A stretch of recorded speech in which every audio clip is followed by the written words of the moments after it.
Book of Heaven, Volume 27, December 29th, 1929. How, in descending from heaven to earth, Jesus formed the new Eden. How the divine will has always been queen. I felt my little intelligence being as though captured and as though transported to look at my little newborn Jesus on the lap of my celestial mama, now crying, now wailing, now all numb, shivering with cold. Oh, how my little soul would want to melt in love in order to warm him and calm his crying. But my celestial and charming little baby, calling me close to himself in the arms of his mama, told me, "My daughter of the divine volition, come to listen to my lessons.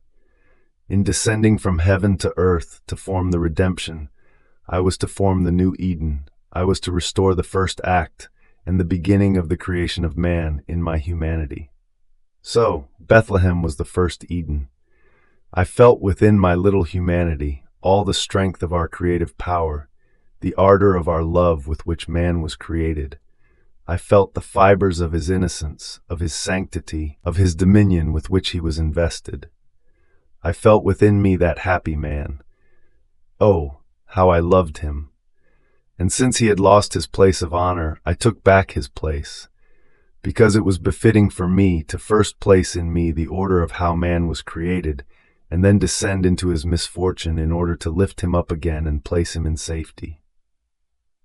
Therefore in me there were two continued acts, fused in one, the happy Eden with which I was to place in force all the beauty, the sanctity, the sublimity of the creation of man. He was innocent and holy, and I, surpassing him, was not only innocent and holy, but was the eternal Word. And having within me all possible and imaginable power and an immutable will, I was to completely reorder the beginning of the creation of man and lift the fallen man up again. Otherwise, I would not act as God, nor would I love him as our work, come out and created in an ardor of our love. Our love would feel stopped and as though impotent, which cannot be, had I not completely mended the lot of fallen man and the destiny of the way he was created. It would have been a slash to our creation, and it would have accused us of weakness had we not restored man completely.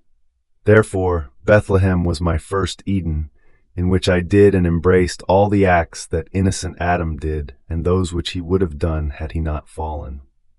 Our divinity expected with justice my requital in his place, and as I kept redoing what innocent Adam would have done, so I lowered myself and stretched out my hand to lift him up again from his fallen state.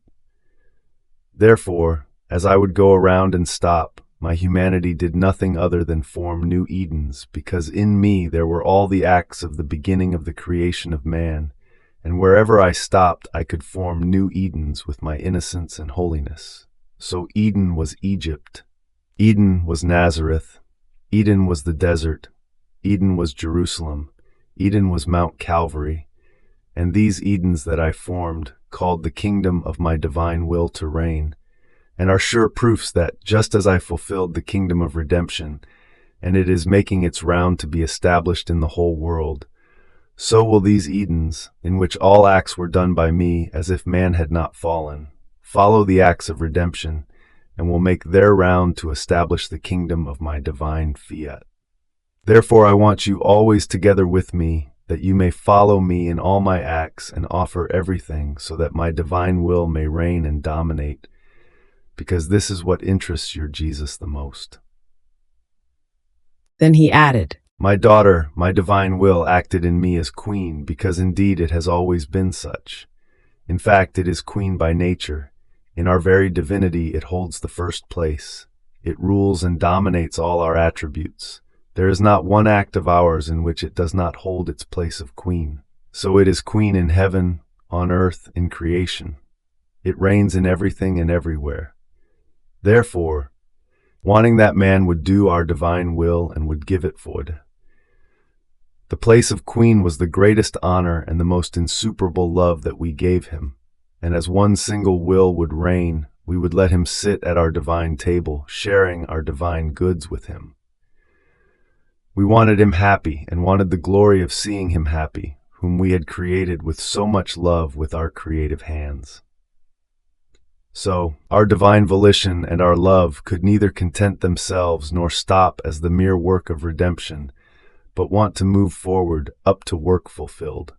More so, since we know not how to leave works half done, and having the centuries at our disposal, we can reach wherever we want.